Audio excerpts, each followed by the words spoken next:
everyone and welcome to Ballet Alto. We're going to talk today about the arms and how they move in ballet. Okay, let's start talking about the brava position. The brava, which means low arm, is this oval position with the arms nice and long, so it's not circle, it's an oval.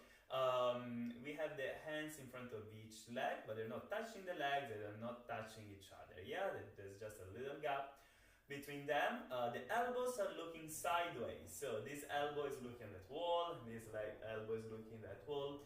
The palms are looking at your chin, and we have this nice shape with shoulders down, tummy in, squeeze your glutes, tuck in your tail, engage your hips. As usual, we have our nice ballet alignment.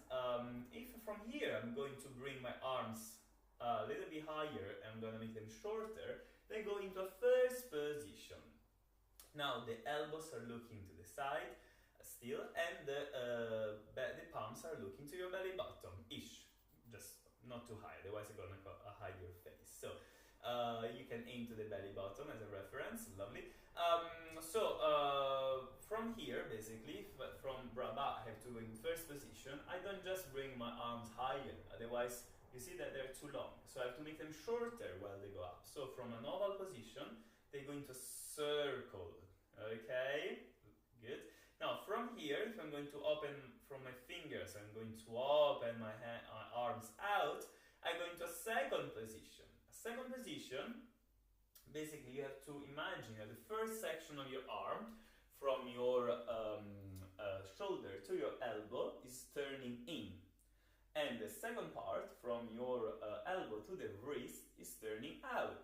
So we have this opposition, which gives this nice and round shape to your arm, and the hand is following the line. The arm is not next to you, it's not behind you, it's in front of you a little bit, yeah, as if you're hugging a balloon in front of you. The hand is never higher than your shoulders, but almost a little bit lower, like this. And if from here I have to bring my arms down in brava, how do I do it? I don't just bring my arm down like that, because it looks very static with this wooden hand.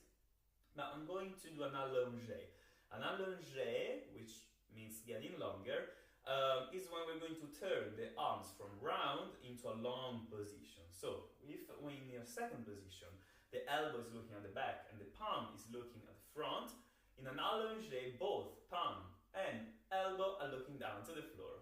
Okay, as if someone is pulling you from one arm to the side, someone else is pulling you from this other arm, and from round you go into long position. Now I can go all the way down, down, down, but I'm gonna stop my movement here. Imagine there's a little balloon under your armpit, so you're going to close only the lower part of your arm, just from the elbow, like this. So you can go in your nice brava position. So for example, from brava, we can do first position, arms coming shorter. I'm going to open out into a second position. I'm going to allonger, and I'm going to bring my arms down in brava. I can do this following, for example, the right hand first. If you're doing exercise, for example, an adagio, something that you have to follow first, always the right hand, because you do the right side always in ballet. But now let's move on with more positions. If from, let's say, brava, I go in first position. From first position, I'm going to bring my arms all the way up, and I make them longer again, going into basically a mirroring position to your brava arms. I go into a fifth position. So here the arms are not above your head, they're not behind, they're a little bit forwards, the elbows are looking out, and the palms are looking to your forehead. So if I look straight with my eyes, I should see in my visual frame, the last finger, yeah? Okay, so from here, make sure again, yeah, that it's not circle, but it's an oval. Shoulders down, long neck. And now from here, if I want to bring my arm down in second position, how do?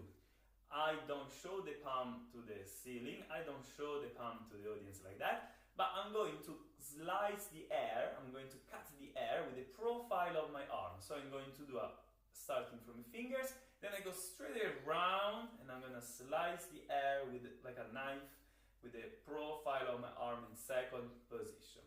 Yeah, so from fifth, fingers, and slice. Allonger if I have to go down in brava.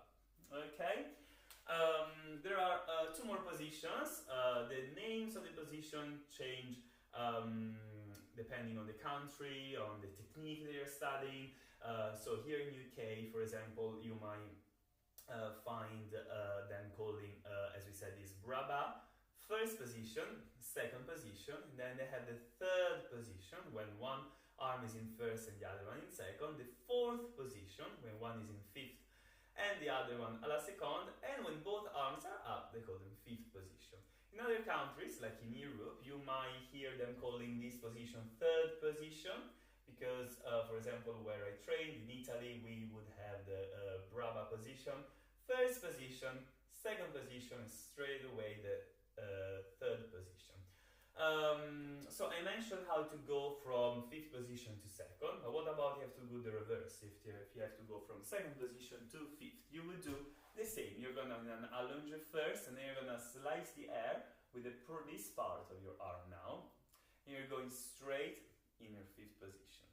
Make sure the thumbs are always stuck in and the fingers are always soft and following the line of your arm. So how to hold the fingers in your in ballet. So you have to follow this kind of natural position that you find if you squeeze your fist, then you relax it down. So you'll see that your thumb will naturally go into your hand, and then you keep the fingers spread in this way, with the middle finger going a little bit towards your thumb and the other fingers nice and long. And there's also resistance in your hands, in your fingers when you move them. So they don't just go down with this wooden movement, but they breathe, they live, they dance with you, and this gives more like a smoothness to the movement, right? So imagine there's like some water here, or you're dancing in a swimming pool filled with honey. So there's a resistance with your fingers, from the fingers every time. Breathing, yeah, every time. Thank you very much, hope you enjoyed it, and see you in